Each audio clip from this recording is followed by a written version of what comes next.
thanks for accessing this next installment of the series that we call I'm Curious About. This video that you're watching now is of a conversation that we got to have with Danette Braun, who is a coach and a member of one of the congregations in our synod. And she is speaking with us about caring for self and others without breaking. And really, the conversation centered around identification of core values as actually good self-care, because when you identify what is central to who you are as an individual, then you can prioritize your life and make sure you are spending time doing the things that really matter to you, and that's actually really good self-care.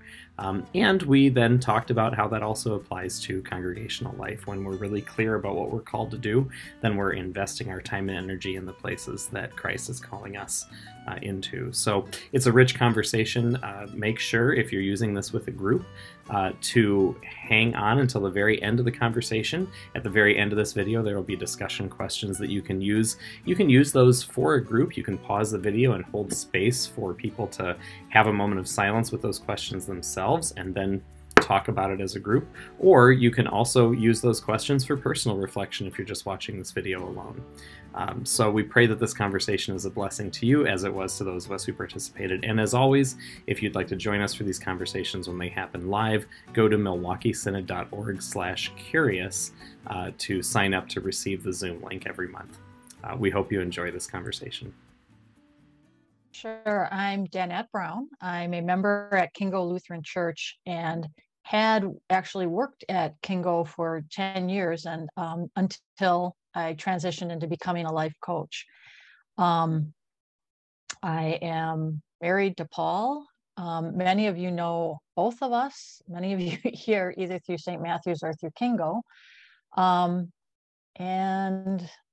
not sure what else to tell you. My focus as a life coach is on core values. Excellent. Excellent. And that is, in fact, what we're going to talk about tonight. So often these conversations are around maybe a resource that the person has either developed or something that's really motivating them in mission. And so we just wanted to start tonight by asking you, Danette, in your work as a coach and also in your own personal development, share with us a little bit about how you came to this focus on core values and what that has meant for you and for the people that you walk with. Yeah, so I'll take you back a little ways to a little bit of my life story, and that through my years of working, I have worked in administrative roles, I've worked in accounting related roles, which I think I did a really great job at.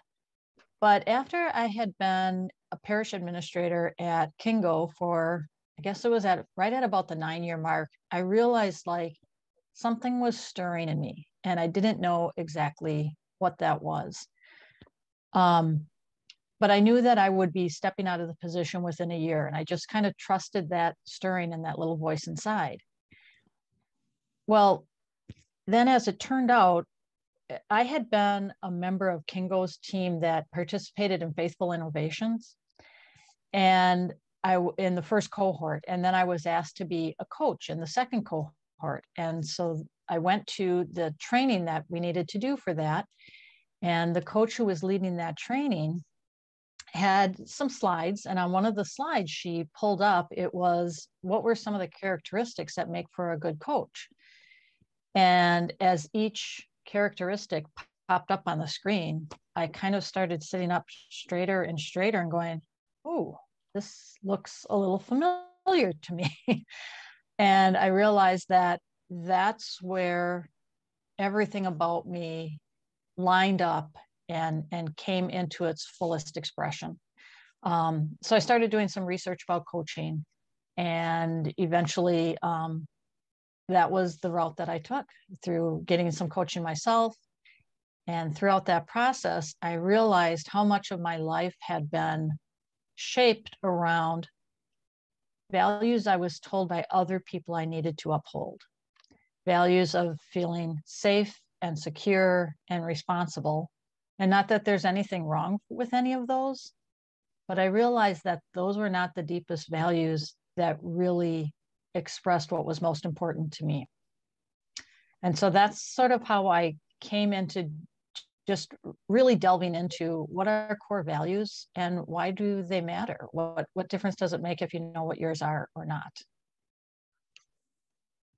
That's really beautiful. And I think I know that I was not aware that it was your engagement with the faithful innovation process that started to, I don't know, kind of bring up some of those questions in you. Um, Really curious for you to share with us a bit about how you use those core values with your coaching clients. And then by extension, here you have congregational leaders on here, and that's who these conversations are aimed at.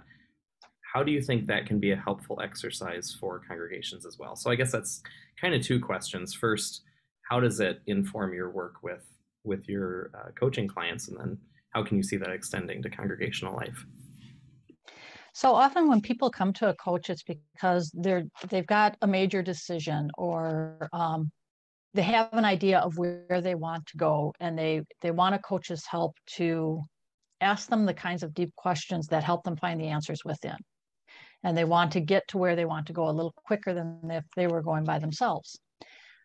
What I found as I was working with people and as I started developing a group coaching model around defining and articulating your core values, what I noticed was that as people really became intimately familiar with their core values and could just nail down their definitions of what their 3 to 5 core values were, their decision making became so much easier, and their commitment to their goals just became stronger, but also that it kind of expanded their time, because sort of like the whole metaphor of putting your rocks in the jar first, and then you put your pebbles, and then you put your sand. The core values operate as their rocks in the jar, and then everything else just falls in place around it. So that was kind of what I noticed with people, that even if it was something like, well, I have to work out. Well, if that didn't connect to one of their core values in some way, it was much harder to stick to that goal. But if it connected to a core value, it was easier for them to do. So one of my core values is gratitude, and not gratitude in like I write 10 things down in a gratitude journal every day, but more in the sense of I have a really deep appreciation for the fullness of each moment. And so, health is not really one of my core values. It's a great value. I'd love to have great health always. I'd love to focus on that.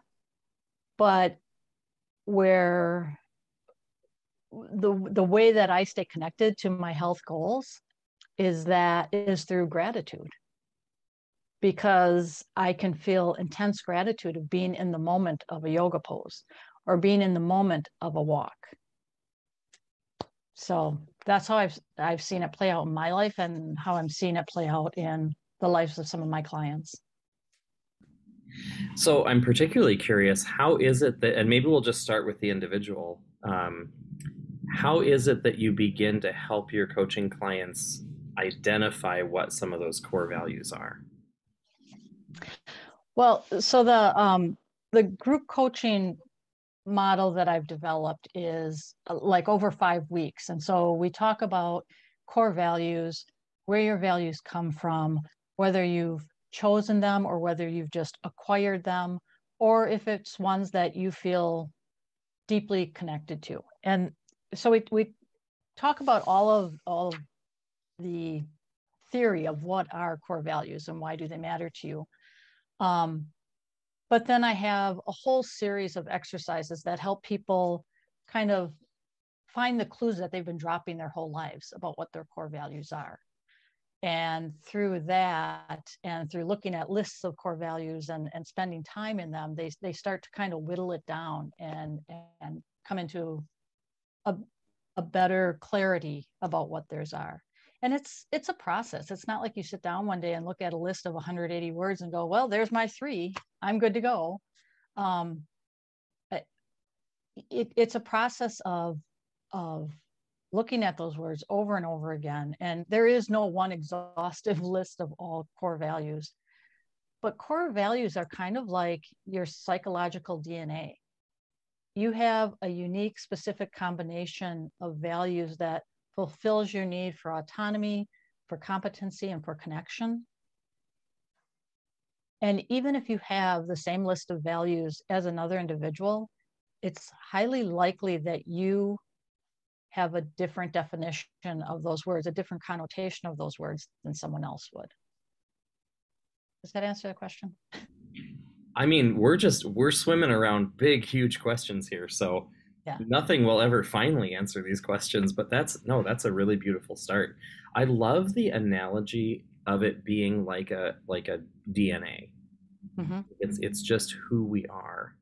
Um, what thoughts do you have about how that same kind of a process could inform congregational life? Like how God could use that same clarity in helping a congregation center in? Well, I believe every church sort of has its own personality, if you will, and its own way of its own fingerprint in sharing God's word. And so I've never done anything on a group level like that with core values, but I think it potentially has it could be really powerful in getting clear on that. So this is another analogy that I often give with core values is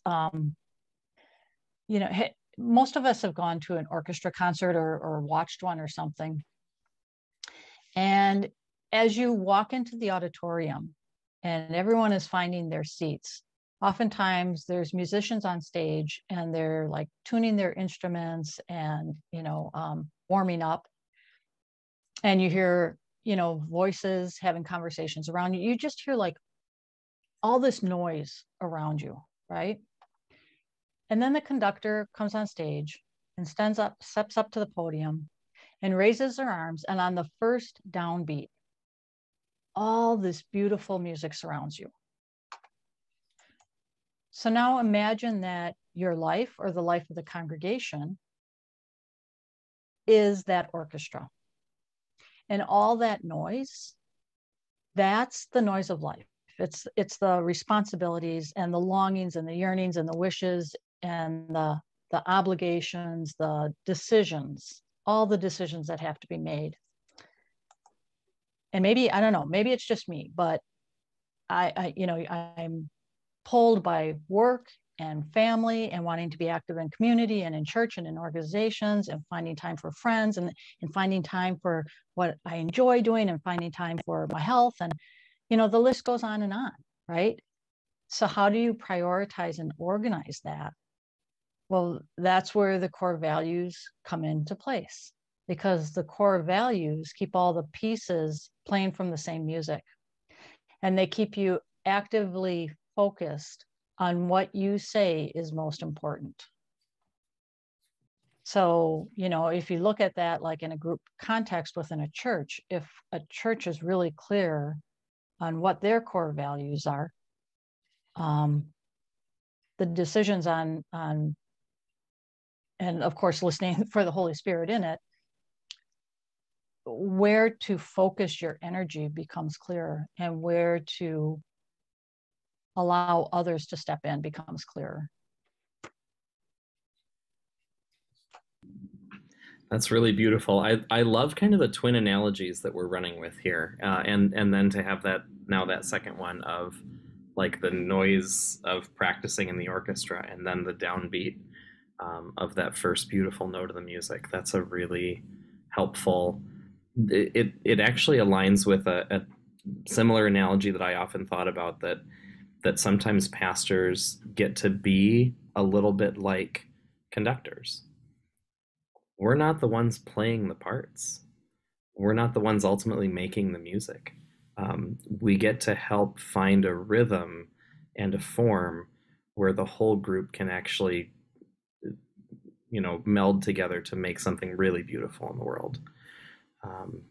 So I would say it's safe to say that the pandemic brought a bunch of noise and a bunch of disorganization. It kind of blew some of our sheet music off the stands, and maybe I'm a woodwind player, so like it broke a bunch of my reeds, and like there were a bunch of things that shifted in the last couple years, and a lot of church leaders, whether they're rostered leaders or lay leaders, are asking big questions right now about how to get back to the heart of the church. Um, what would be, either for people attending tonight in this conversation or for people who watch this video later, what would be one or two things you would want them to take away from this conversation? Well, when we first started having the conversation about my coming into this group, one of the things that was proposed to me was that I would come in and talk about self-care. And I was sort of resistant to that because so often the conversation around self-care has sort of a, I don't know, not a scolding exactly, but well, if you're getting burned out, you're not doing it right. There's something you're missing. You're not taking good care of yourself. It just kind of puts the blame on you. And self-care, the term, can feel like adding something onto your list when you're already feeling so overburdened, right? When you connect with core values, when I am living in alignment with my core values, my energy levels are higher. And I'm able to be clear about where and how I spend my time. Everything we do is an expression of living in values. And if you're living in acquired values rather than your core values, it takes a lot more energy to stay committed to it. But when I'm connected with my core values, I just feel so much more life in it. So then it feels like you're really offering a helpful reframe of self care, not as another task on an already too full to do list, but really kind of a recentering in who you really are, and that Mm-hmm. that ends up being self care. Am I hearing you right? Right. Yeah, I think that's a really good summary of it. Yeah. Yeah. And I that actually really fits closely with some of the work that I, get invited into in congregations as well. If a congregation could really identify, here are the couple things that we do well, and this brings us joy. And this is something where the giftedness of the members of this congregation lead us to do this ministry. Um, and it's something we love. Let's focus on that instead of Mm-hmm. feeling like, I do know that there is a lot of, and there always has been, both pre and post pandemic, a lot of kind of looking at neighboring congregations, maybe sometimes the big non denominational church down the street or whatever, and thinking, well, if only we fill in the blank, then maybe we would have the numerical success that they do. And I think about that, applying that to an individual, right? I mean, let's say for a second that I had dreams of being in the NBA. It's not going to happen. Anyone who has met me knows I am 5'4", probably 5'3" now, because you get to shrink as you age. Isn't that fun? That's just not a part of my inherent giftedness. It's not a part of who I was created to be. And so if I pine for that, I'm miserable. But if I find things that are in alignment with who I was created to be, that feels like self-care. Um, Um, I tried really hard not to laugh at that because I didn't want to step on your dreams. Yeah, and the thing is that you've probably had your core values with you from a very young age. But what can happen is that what is prized and celebrated in children is a fairly narrow list of characteristics. And so unless you take the time to really examine and notice those times in your life that were really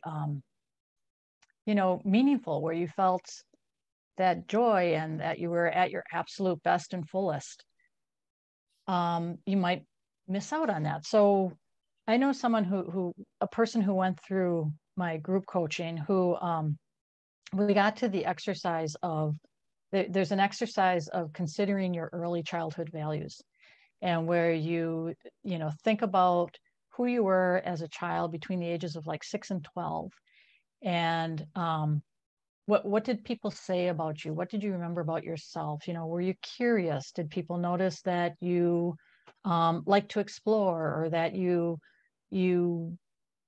naturally had great relationships with like the elderly people in your family or whatever? And then you look at those qualities at a later time, like after a day or two, and you circle ones that are still part of your life. And then you take a deeper look at those and ask yourself, what values might I have been reflecting in those characteristics? So this person who took my group, she was really challenged by that exercise. As a kid, she had been a really quiet, observant, introspective kind of child. And those aren't necessarily qualities that people adore in children. A lot of people like the child who's a little more outgoing and always smiling, and she wasn't. She had a look that she said adults kind of were frightened of her, because she looked like she could look right through their souls. But that wasn't a practiced look. It just happened to be her way of exploring the world around herself. And children weren't necessarily drawn to her because she usually stood on the outside of groups, and she observed the group dynamics, and she noticed the informal power structures. And so she wasn't immediately like brought in on friend groups and things. And so this exercise was really challenging for her. But what she realized was one of her core values is equity. And she is now an elementary school teacher. And her ability to observe a group and notice the dynamics allows her to very quickly set up a really healthy classroom community at the beginning of each school year. And so with tears in her eyes, she said, I realized going through this exercise that what was considered a deficit when I was a kid was actually one of my core values that like brings me so much joy and meaning and purpose in my work. And I think what that story illustrates so powerfully as I hear you share it is the joy and groundedness that can come from that kind of clarity about core values. And that is what I hope for all of us as individuals, because, when folks speak about, oh, the church should do this or the church should do that, I always hear in my mind, well, we are the church. And so if we want the church to be a healthy place, a vibrant place, then we need to do things like this, right? We need to see how we can be grounded in who we're really created to be. Because if we as leaders can be finding that joy, not as a task on a to-do list, if I really appreciate this reframe. I don't know how many of you, just give a thumbs up if you've ever received that call to self-care as kind of like, oh, I know I should be doing better, almost a source of guilt. Like, I know I should be doing better taking care of myself. This is a really helpful reframe, because if we're grounded in who we're created to be, then our congregations can be grounded in who they're created to be. Right? Because our congregations are nothing more than us collectively and God using those gifts together in the world. Mm-hmm. Can you share with us just a little bit? I know you and I had spoken. I'm just looking at the time. We're getting kind of close to our small group time. Can you share with us a little bit about, I know there was one or two tools that you thought might be helpful for people that we'll post along with the video. Yeah, absolutely. So two of the exercises that I give to people are, one is that one about your early childhood values, and I'll share the screen on that.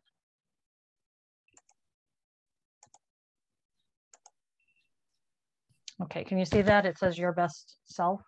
Okay, so that gives, it's just really simple instructions, but it's taking the time to just really let those stories come back to you. Oh, I'm sorry, this one's your best self. Let me go to the early childhood values one. Do you see that one on the screen? Great. Yeah, so just letting those stories come back to you and view them and reflect on them without any judgment and without any expectation. Just be kind with yourself and just allow it to flow back into you where it's always been. So let it flow back up to the surface. So that's one, and that'll be shared, I believe. I can send the PDF to you, Matt, so that you can share it with the recording. Another one that we do is your best self. So thinking about yourself in the past 2 to 5 years, and when were there occasions when you felt you were being and doing your best in that time? And again, setting that list aside for a day and then coming back to it and, make any edits or additions you need to on it and ask yourself, what values was I displaying in each situation? And as we go through, I have, it's the self-study is like 9 different sessions, and there's exercises that goes with each one. And through all of these different exercises, you start seeing threads start kind of showing up. Anyone can Google list of core values and you'll get a list of 180, 190, 200 words that you can look through, that may or may not be yours, may be on that list or not. I can show you mine, what I've put together, of what my core values are. My primary ones, I have 3, and then I have 4 that are sort of secondary values. And I have some, like I said, specific definitions that go with those, but I'm not sure that mine all show up on those core values lists, but as I went through those exercises and those activities, it became clear that these were what were important to me. So. That's really beautiful. Thank you, Danette. I think before we head off into our small groups, and I would invite all of you on here to pay attention to the small group questions that are in the chat. And those of you who are watching this video later will actually put some discussion questions at the very end of the video. So you can just pause the video at the end and use those if you're using this video with a group. But before we move to that, I just have 2 last questions for you, Danette. The first one would be, what do you think, through the work that you've invited us into tonight, and your own journey, what do you think God's nudging the congregations to pay attention to right now? What do you think the Spirit's nudging us to attend to? I think get honest with ourselves, to not be to not put a facade forward. Like I think it's no secret that a lot of younger people are sort of disenchanted with the church. I personally feel that they yearn for Jesus's love, for God's love, for the community of the church, but that they haven't seen always authenticity. So as that relates to this conversation about core values, when you get really connected to what your core values are, you're living in that authenticity and an authentic expression of your faith. That is something that draws people in. That is really, really well said, and absolutely fits in with all of my experiences over the last 5 years, and before that in parish ministry too. People are drawn to authenticity. So the best thing we can do is be authentic to who God's created us to be individually and as a group. What a beautiful thing. Thank you for that, Danette. We do ask every single person that we get the chance to spend time with in these sessions one last question, because it's been the mission team at the synod level. It's been our hope that we would all continue to model what it looks like to witness to our faith to each other. So we ask everyone who comes and spends time with us, why is it that Jesus matters in your life? Can I tell a story to explain it? And this goes kind of deep, as it should, right? A number of years ago, I lost a sister to depression. And probably about 2 months after she had died, I was out with a friend, and the friend, who's deeply faithful person, asked me, did she know Jesus? And I just answered something really lame at the time, but that question just stayed with me, and it really troubled me, deeply troubled me, because, well, I'm not even sure what that question means. I don't know if I know Jesus. How do I say if someone else knows Jesus? And then it occurred to me, I had like this revelation of Jesus on the cross saying, my God, why have you forsaken me? And there was Jesus, fully human, fully divine, feeling completely disconnected from his own divinity. And I knew, when that image came in my mind, I knew without a doubt that Jesus understood the pain of being human, and that while my sister may not have felt his presence, I knew that Jesus was with her and with each of us through all of it. And that's, to me, like sums it up. That's why Jesus matters. Thank you so much, Danette. Anyone else feel like you've been to church tonight? Thank you for your time with us, for the resources that we'll post along with this video, and the encouragement for any of you who are here tonight, and to those who will watch this video later. We just encourage you to use these videos as a catalyst. Watch this with a small group at your church. Ask those 3 open-ended questions. What'd you notice in the conversation? What questions are coming to mind for you? And what might the Spirit be nudging you individually or your congregation to consider because of this? So it's been a fantastic conversation. Thank you so much, Danette. We'll meet again on the 4th Tuesday of the next month. And really, all of this is so that we can stay curious together as a synod and as children of God. So